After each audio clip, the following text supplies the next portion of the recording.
दोस्तों, जय बाबा नीम करोली महाराज जी की। आशा है कि बाबा नीम करोली जी की कृपा आपके ऊपर भी होगी, आपका परिवार भी कुशल मंगल होगा दोस्तों।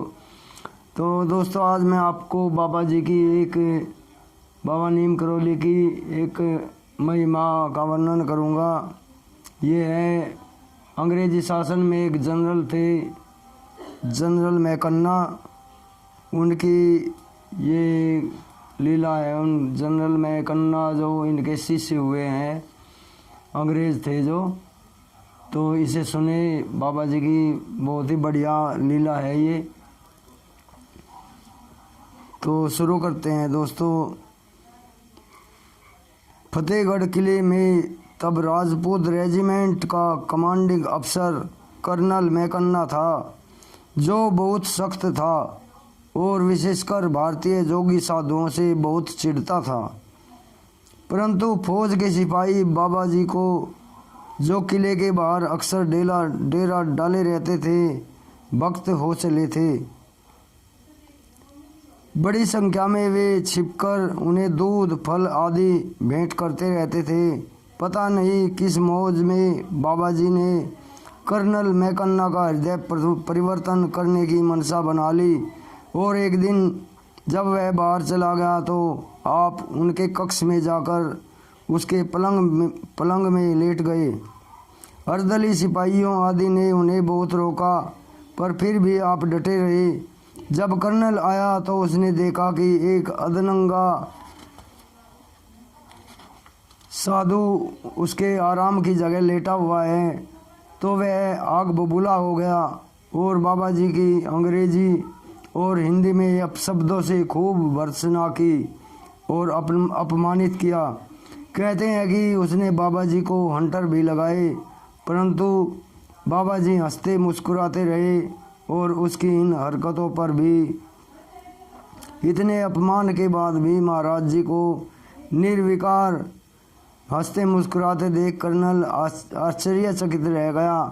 पता नहीं बाबा जी की उस मुस्कुराहट में तथा उनके स्पर्श में कर्नल मैकन्ना ने क्या अनुभूति की कि तत्काल ही उसमें अप्रत्याशित परिवर्तन आ गया। उसने बाबा जी से क्षमा मांगी और उनके लिए दूध फल मंगवाकर अर्पण किया। साथ में हुक्म भी दे दिया कि बाबा जी को किले के अंदर आने दिया जाए और उन्हें फौज की तरफ से दूध फल भी अर्पण किए जाएं। इस घटना के बाद वह आजीवन तन मन और धन से उनका भक्त हो गया। मैकन्ना पहला विदेशी भक्त बना था बाबा जी का। बाबा जी ने अपनी मौज में कर्नल से कह दिया, जा तू जनरल हो जाएगा।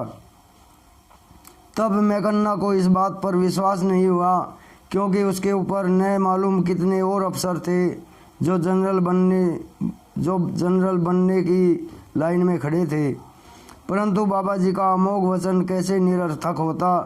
द्वितीय विश्व युद्ध में वह जनरल बनकर सुदूर पूर्व की कमान संभालता हुआ जापानियों से लड़ा था। अपनी कमान संभालते ही जब वह अपनी फौज लेकर ट्रेन से सुदूर पूर्व जाते समय इलाहाबाद स्टेशन पर रुका, तो त्रिकालदर्शी बाबा जी भी उसी समय अकारण ही इलाहाबाद स्टेशन के प्लेटफार्म पर विराज गए और गाड़ी छूटने के कुछ ही मिनटों पूर्व मैकन्ना की दृष्टि को अपनी ओर आकर्षित कर लिया। तभी वह बाबा जी को पहचान कर उनके पास दौड़ा गया। उनके द्वारा अपनी स्थिति बताने के पूर्व ही महाराज जी बोल उठे, जा तेरी गाड़ी जा रही है, जा तुझे कुछ ना होगा। बाबा जी के इस अमोघ आशीर्वाद के फलस्वरूप जब महायुद्ध में बड़े पैमाने पर नरसंहार हुआ, उसके बावजूद भी ब्रिटिश फौज के प्रारंभ में बुरी तरह हार जाने पर भी मैकन्ना युद्धोपरांत सकुशल इंग्लैंड लौट गया। इंग्लैंड लौटने के सुदूर पूर्व के युद्ध में विजय पाए एवं सकुशल लौटे जनरल मैकन्ना की नियुक्ति अब मध्य पूर्व के युद्ध में हो गई। महाराज जी के अमोघ आशीर्वाद के फलाफल से प्रभावित मैकन्ना भारत छोड़कर पूर्व महाराज जी के दर्शन पुनः करना चाहता था।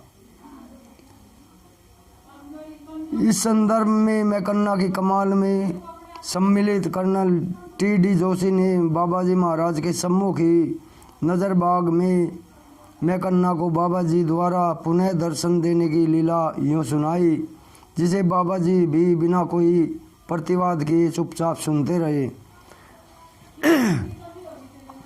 जनरल मैकन्ना अपनी फौज की चुनिंदा टुकड़ी के साथ विशेष सेना गाड़ी से टुंडला स्टेशन पहुंचे। प्लेटफार्म पर बेचैनी से टहलने लगा और मानो किसी को ढूंढ रहा हो। उसका पूर्व अनुभव था कि बाबा जी यहीं आसपास फर्रुखाबाद, आगरा, सिकोहाबाद आदि शहरों में घूमते रहते हैं। उसकी परेशानी देख मैंने उससे साधारण औपचारिकतावश पूछ लिया कि क्या बात है। तब उसने बिना किसी हिचकिचाहट के बताया कि भारत छोड़ने से पहले वह अपने गुरु बाबा नीम करोली के दर्शन करना चाहता है। सुनकर पहले तो मैं आश्चर्य में रह गया कि यह कैसे बाबा जी का भक्त बन गया। कर्नल जोशी स्वयं भी तो बाबा जी के भक्तों में थे और उनके आशीर्वाद से ही द्वितीय विश्व युद्ध से सकुशल बने रहे। फिर भी मैं स्टेशन में बाबा जी को बिना कोई आशा के ढूंढने का नाटक करने लगा। तभी मैंने देखा कि एक बेंच के नीचे सिर तक अपने कंबल में छिपाए कोई लेटा है। क्या बाबा जी ही हैं? केवल महाराज जी की प्रेरणा से ही मैंने बेंच के पास पहुंचा और तभी अपना मुंह उघाड़ कर बाबा जी ने मेरी तरफ देखने लगे अपनी सम्मोहिनी लिए मुस्कुराहट के साथ। तब क्या था, इस अप्रत्याशित अभूतपूर्व दर्शन को पाकर मैं इधर और उधर मैकन्ना विभोर और कृत हो गए। मैकन्ना ने महाराज जी को दंडवत प्रणाम किया और उनका आशीर्वाद पुनः प्राप्त कर लिया। श्री केर सिंह जी द्वारा वर्णित कहते हैं कि बाद में मैकन्ना बाबा जी को अपने साथ इंग्लैंड भी ले गया, परंतु बाबा जी महाराज वहाँ दो तीन दिन ही रुके और फिर वापस भारत लौट आए।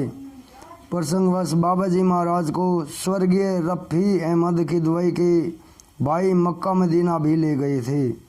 जय बाबा नीम करोली महाराज जी। हे मेरे प्रभु राखो मेरी राज। तो दोस्तों ये बाबा जी की लीला है। इन्होंने जो एक कर्नल था वो इतना चिढ़ता था साधु संतों से और वो बाबा जी का इतना बड़ा भक्त बन गया।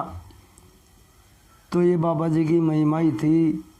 वे पता नहीं कौन सा जादू करते थे। वे तो साक्षात भगवान स्वरूप है, हनुमत स्वरूप हैं। उनकी महिमा का कोई पार नहीं है दोस्तों। तो अभी विदा लेता हूँ। आपके ऊपर बाबा जी की सदैव कृपा बनी रहे। जय बाबा नीम करोली महाराज जी की, जय हनुमान जी की, जय श्री राम।